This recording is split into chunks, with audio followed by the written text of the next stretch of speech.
Hi అండి, welcome to లేకాస్ recipes.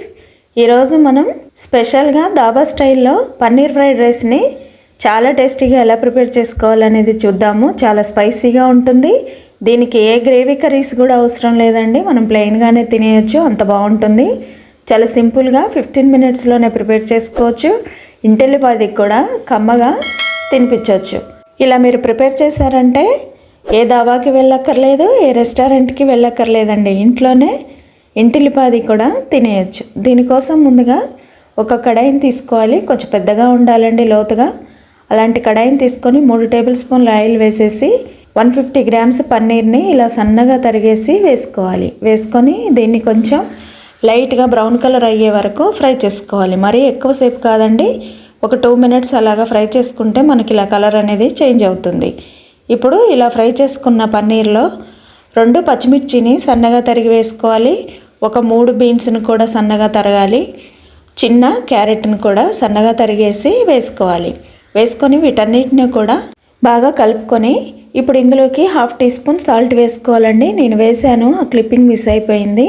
ఇప్పుడు ఇలా కొంచెం ఫ్రై చేసుకున్న తర్వాత మనం ముందుగానే ఆల్రెడీ వండుకొని చల్లార్చుకొని పొడి పొడిగా చేసుకున్న రైస్ని 1.5 కప్ రైస్ అండి ఇది, ఇలా వేసేసి బాగా టాస్ చేసుకోవాలి. చేసుకున్న తర్వాత ఇప్పుడు ఇందులోకి 1 టీ స్పూన్ కారం వేసుకోవాలి.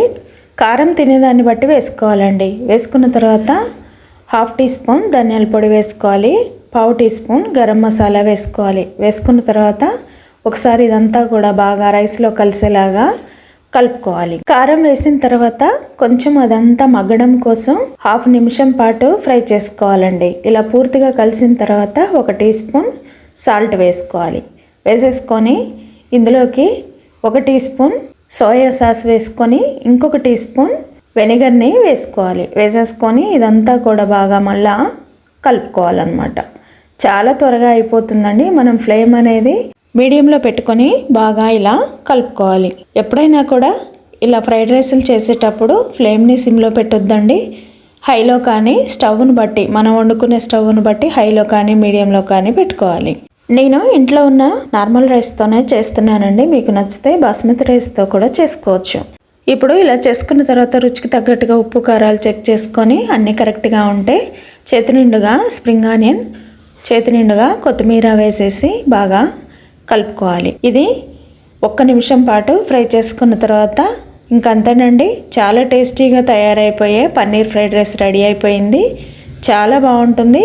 మీకు నచ్చితే దీంట్లో నిమ్మకాయ కూడా పిండుకోవచ్చు అండి, ఎందుకంటే మనం ఆల్రెడీ వెనిగర్ వేసాం కాబట్టి తినేదాన్ని బట్టి నిమ్మకాయను కూడా పిండుకోవచ్చు.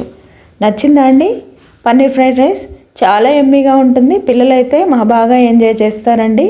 మీరు ఒకసారి ఈ ప్రాసెస్లో ట్రై చేయండి, మీ పిల్లలకి చేసి పెట్టండి, అందరికీ బాగా నచ్చుతుంది. నచ్చితే లైక్ చేయండి, ఫ్రెండ్స్కి ఫ్యామిలీ మెంబర్స్కి షేర్ చేసి లేకాస్ రెసిపీ ఛానల్ని సబ్స్క్రైబ్ చేసుకోండి. Thank you.